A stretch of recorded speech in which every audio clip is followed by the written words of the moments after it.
We are sharing on making a vow to God in order to attract a timely divine intervention. Making a vow to God in order to attract a timely divine intervention. 1 Samuel chapter 1, verse 10 to 20. Within the next 12 months, you will have evidence of answered prayer.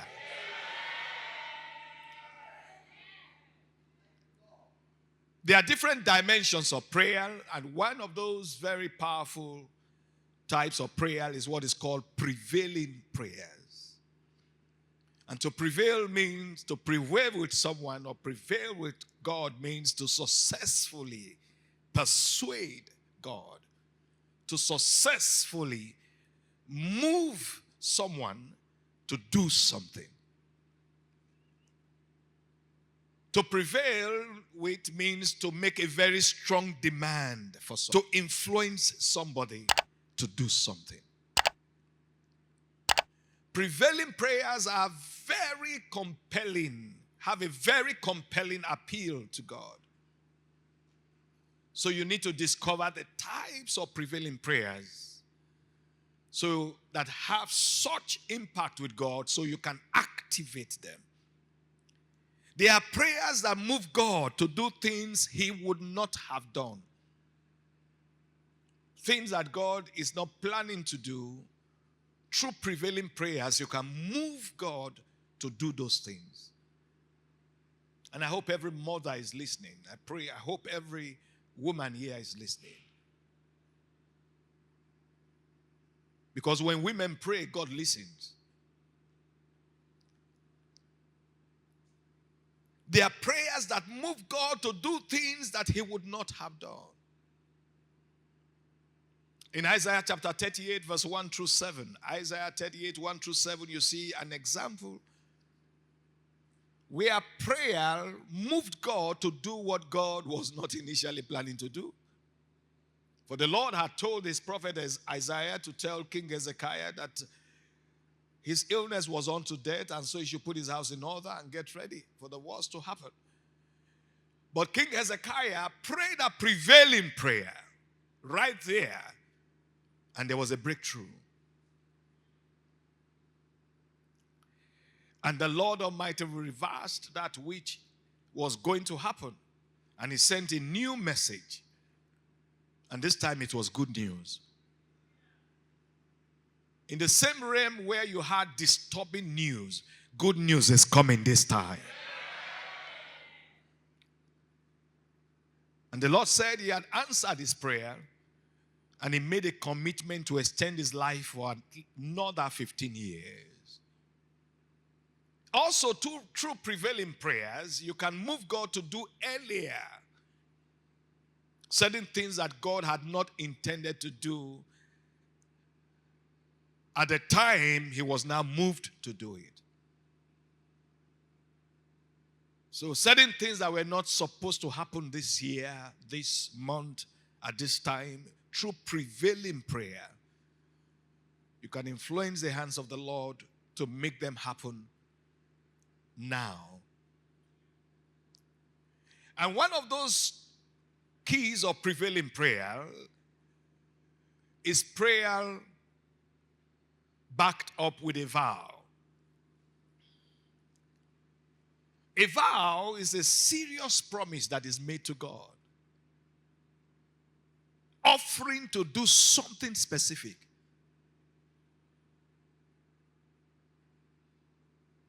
And in this particular context in which we are sharing today, when you make a vow for divine intervention, you are making a serious promise to God, offering to do something in return for God's intervention, in return for a miracle, in return for a pressing need that you need from the Lord right at this time. A vow is a serious commitment to give a specific thing or offering to God if he grants your request or answers your prayer. And I say to that woman this day, your prayer is set to be answered. A vow is a serious promise. It's an oath in some instances. In some instances, it could be a contract between you and God. In some instances, it could be a covenant, a voluntary covenant initiated by you with God. And a vow could be made about different things. Sometimes it could involve a gift. Sometimes it involves doing something to honor God. Sometimes it could involve doing something in his service. Sometimes it could also be a pledge and promise to abstain from doing a certain thing. People usually make vows when they urgently want a particular thing to be solved or a particular thing to happen. And so we see a lot of people making vows in times of trouble. People make vows when they have desperate needs. Some make vows in times of crisis. When there is no other way out, we have seen people make vows over time. Now, there are different types of vows. And I'd like you to please take note of these. There is a difference between swearing and making a vow. In Matthew chapter 5, verse 33 to 37, Matthew 5, 33 to 37, the Voice version, it says, you know that God expects us to abide by the oaths we swear and the promises we make. But I tell you this, do not ever swear an oath. What is an oath? You cannot say, I swear by heaven. For heaven is not yours to swear by. It is God's throne. And you cannot say, I swear by this good art. For the art is not yours to swear by. It is God's footstool. And you cannot also say, I swear by the holy city Jerusalem. For it is not yours to swear by. It is the city of God, the capital of the King of Kings. You cannot even say that you swear by your own head, for God has dominion over your hands, your lips, your head. It is He who determines if your hair be straight or coily, white or black. It is He who rules over even this small scrap of creation. You need not swear an oath. Any impulse to do so is of evil. Simply let your yes be yes. And let your no be no. Matthew 5, 33 to 37. So what is the Lord saying here? Is He implying now that we should not make vows? No. In this instance here, He's referring to swearing. And in such instances, you are not asking God for an intervention. You are not asking God for an intervention. You are not asking God to do anything for you for which you are now making a promise or a vow to do something in return. In the instance he's referring to here, it's most times this happens when people are trying to really assert the fact that something has happened this way, or something is true, or otherwise. And he's saying, don't swear. Just let your yes be yes and your no be no. So that is different from the kind of vows we are talking about. We are talking about vows for divine intervention. Making a vow to attract a divine intervention. That is what we are looking at today. And we have very, very appropriate examples from the Holy Scriptures. The first time the word vow is used in the Bible is in Genesis 28, verse 20 to 22. Genesis 28, 20 to 22. And Jacob vowed a vow, saying, if God will, take note of the pattern. When people are making a vow to attract divine intervention, take note of the pattern. He vowed a vow saying, if God will be with me and will keep me in this way that I go, and will give me bread to eat, raiment to put on, so that I can come again to my father's house in peace. Then, that's the second part of a vow that you are making when you make a vow to attract divine intervention. It begins with what you are expecting God to do, what you desire that the Lord will do.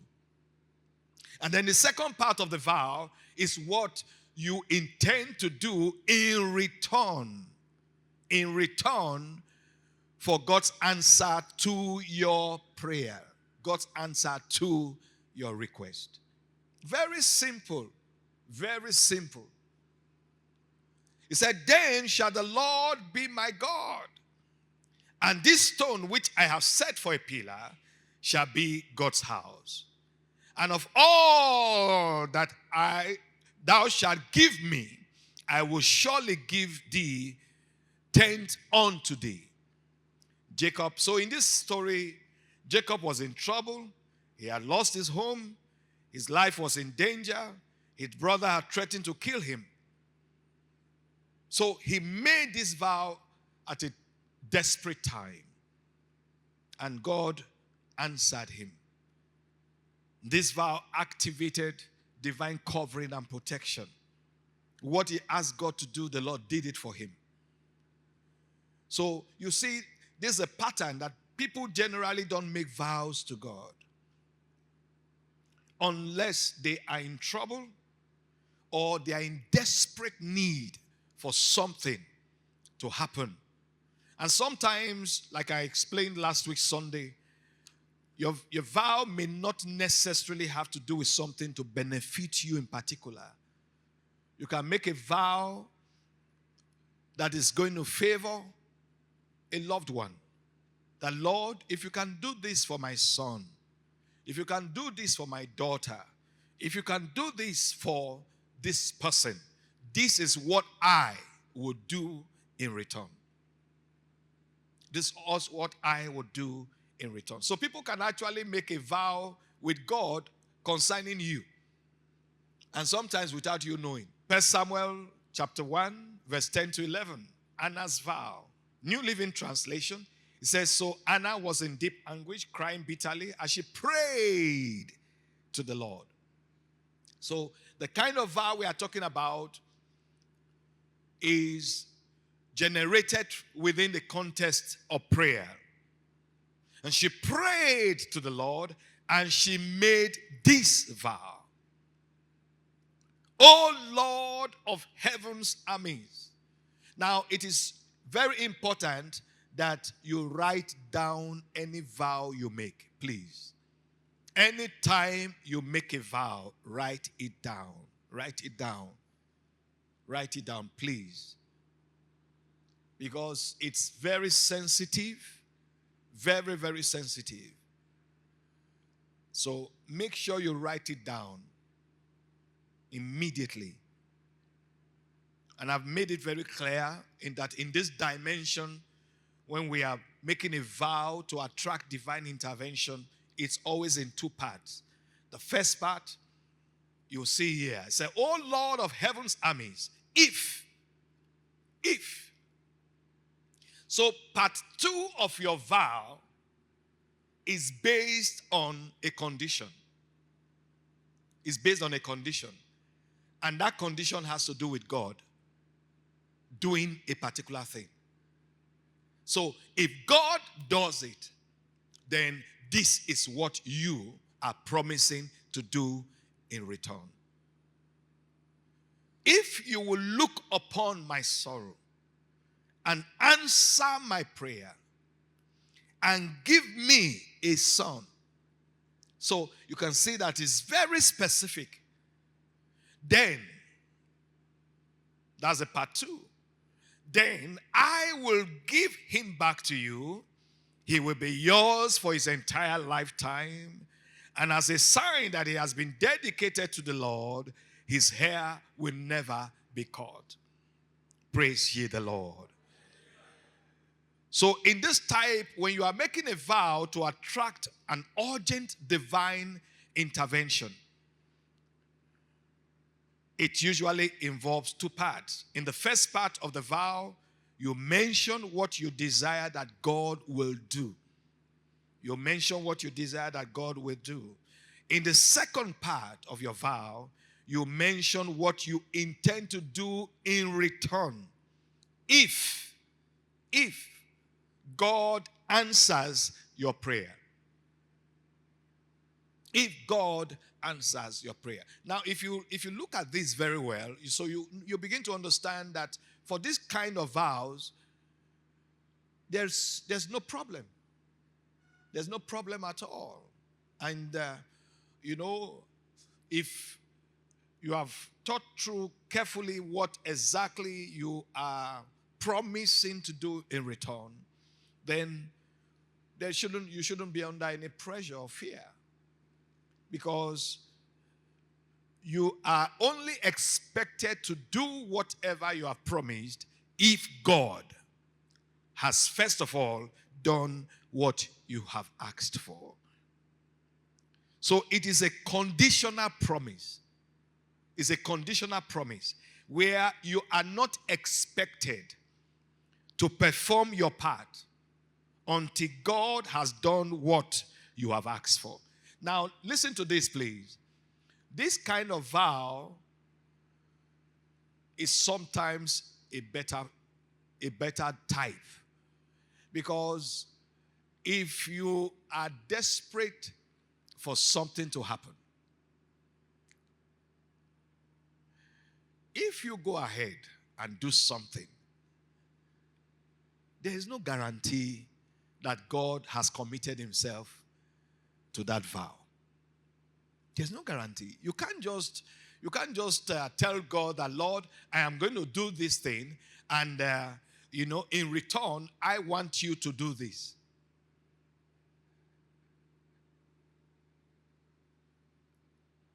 How do you know whether God wants to answer that kind of prayer? Because, for instance, you are maybe aspiring for something that others are also interested in. So what happens when 2-3 people are making that same kind of vow at the same time?